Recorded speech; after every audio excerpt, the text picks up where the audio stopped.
Ассаламу алейкум ва рахматуллахи ва баракату. Здравствуйте, меня зовут Виолетта Astapradja. Kita dengan semangat melanjutkan belajar bahasa Rusia sesuai dengan metodologi yang disusun oleh Bapak Sunario Soen Haji. Metodologinya digunakan dalam kursus bahasa Rusia di Pusat Orientasi Rusia Indonesia, PORIN. Hari ini ada pelajaran yang sangat lucu menurut orang Indonesia.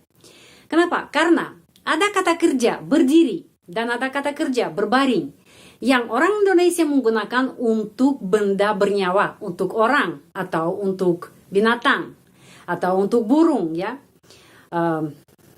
Contohnya, saya berbaring atau saya berdiri, kucing berbaring atau kucing berdiri atau kucing duduk. Tapi dalam bahasa Rusia, kenapa? Karena setiap benda mempunyai jenis kelamin, ya, orang Rusia menggunakan kata kerja berdiri dan berbaring untuk benda yang tidak bernyawa. Kenapa? Lagi ya, karena itu vas, itu perempuan, berjenis kelamin perempuan. Jadi sebagai pengganti kata benda vas, kita bisa menggunakan kata ganti orang ana. Terus stakan, itu stakan, gelas, stakan berjenis kelamin maskulin. Karena itu sebagai pengganti kata stakan bisa menggunakan kata ganti orang on stakan, stakan, ana vaza, seperti orang, ya, sama seperti orang, on ana, ya. Dan lagi kniga feminin ana, ложка itu sendok, sendok ana. Terus яблоко itu apel, ano netral, яблоко netral, ano. Jadi kita bisa berbicara tentang orang, tentang binatang, dan tentang kata benda yang tidak bernyawa sama menggunakan ini jenis kelaminnya dan seperti orang, on, ana, ano. Itu kenapa nama pelajaran hari ini gelas berdiri tapi sendok berbaring. Sangat lucu ya, kalau menurut bahasa Indonesia gelas cuma ada di meja atau sendok juga ada di meja, bukan berdiri dan berbaring, bukan, karena tidak bernyawa. Tapi dalam bahasa Rusia Anda sekarang tahu ya kenapa seperti itu. Bila benda secara vertikal seperti vas atau gelas itu secara vertikal, ya, seperti saya sekarang secara vertikal, ya, maka itu berdiri. Jadi dia berdiri, sepertinya dia punya kaki, ya, sepertinya dia punya kaki seperti orang atau binatang. Terus nomor 2, bila benda secara horizontal, ya, horizontal, maka itu berbaring. Seperti buku berbaring karena secara horizontal. Jadi kita menggunakan kata kerja berbaring seperti untuk orang. Dan ada satu lagi ciri-cirinya yang lucu dalam bahasa Rusia, bila benda bulat, ya, bentuknya bulat seperti bola atau apel, ya, maka itu berbaring, bukan berdiri, ya. Walaupun itu seperti vertikal, ya, secara vertikal berdiri, tapi tidak. Kita selalu kalau barangnya bulat selalu itu berbaring. Itu peraturan bahasa Rusia yang orang asing susah paham karena tidak ada seperti itu dalam bahasa Indonesia. Infinitif kata kerja berbaring, lежать terdiri dari apa? Леж itu akar kata, a sufiks, dan t tanda pelemah akhiran kata kerja. Dan berdiri, stoять perenkanannya di sini karena itu o dibaca a. Stoять, sto akar kata, ya sufiks, dan t tanda pelemah akhiran kata kerja. Kalau dalam present tense kita sudah tahu peraturan apa yang kita harus berubah untuk orang ketiga. Orang ketiga itu siapa? Dia laki-laki, dia perempuan, dan dia netral. Itu orang ketiga. Walaupun itu semua benda-benda itu tidak bernyawa, tetapi untuk bahasa Rusia mereka sama seperti orang. On, ana, ano. Ya, dia, bukan itu. Ya, itu dia. Tergantung jenis kelaminnya. Ya, on kalau laki-laki, ana kalau perempuan, dan netral kalau ano, netral. Dan silahkan melihat di sini ada contoh. Vas berdiri di meja. Biasanya kalimat ini vas ada di meja ya. Vas untuk bunga, ini dengan air untuk bunga. Ada di meja. Bahasa Indonesia itu ada di meja. Tapi bahasa Rusia dia secara horizontal. Sepertinya dia punya kaki. Karena itu vaza. Стоит. Itu present tense kita melihat ya. Akarnya sama sto, tapi akhirannya it. Untuk apa? Untuk kalau sesudah kata ganti orang ketiga ya. Kata kerja harus mempunyai akhiran it, yot, yet ya. Di sini untuk berdiri akhiran kata kerja it untuk orang ketiga. Vas itu orang ketiga untuk bahasa Rusia. Ваза стоит di mana? Di meja, на столе. Di sini kita lagi ingat ya, itu kasus preposisi karena sebelum kata benda ada di, ada kata depan di, jadi itu termasuk dalam kasus preposisi. Jadi sesudah huruf konsonan tambah huruf y. Ya, stol itu meja. Kita tambah huruf y jadi столе, на столе. Di sini penekanannya pada huruf y. На столе. Vas berdiri di meja. Sebenarnya harus vas ada di meja.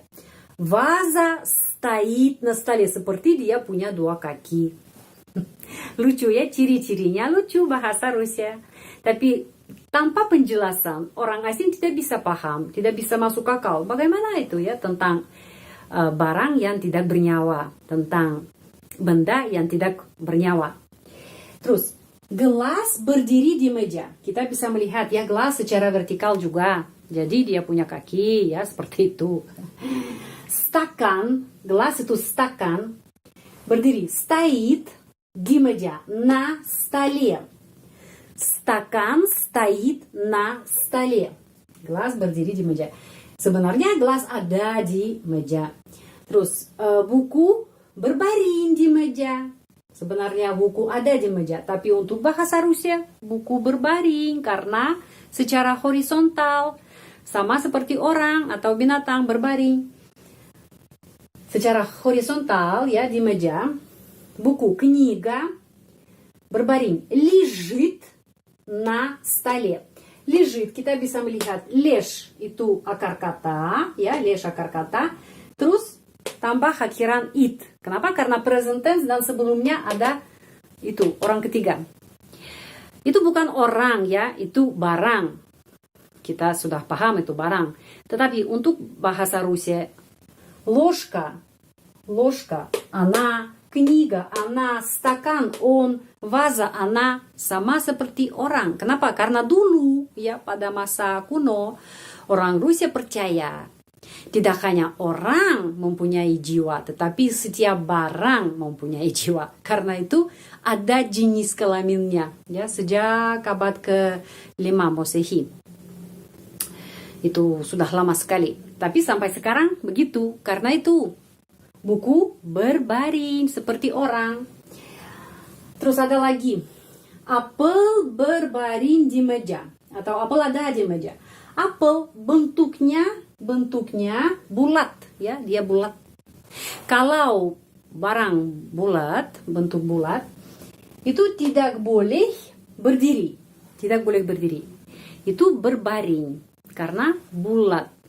Tidak tahu kenapa, karena kalau kita melihat ya, itu vertikal secara vertikal. Tetapi tidak tahu orang Rusia udah memutuskan apel atau bola, semua barang yang bentuknya bulat berbaring, bukan berdiri. Jadi, яблоко лежит на столе. Apel berbaring di meja. Silahkan catat pelajaran ini.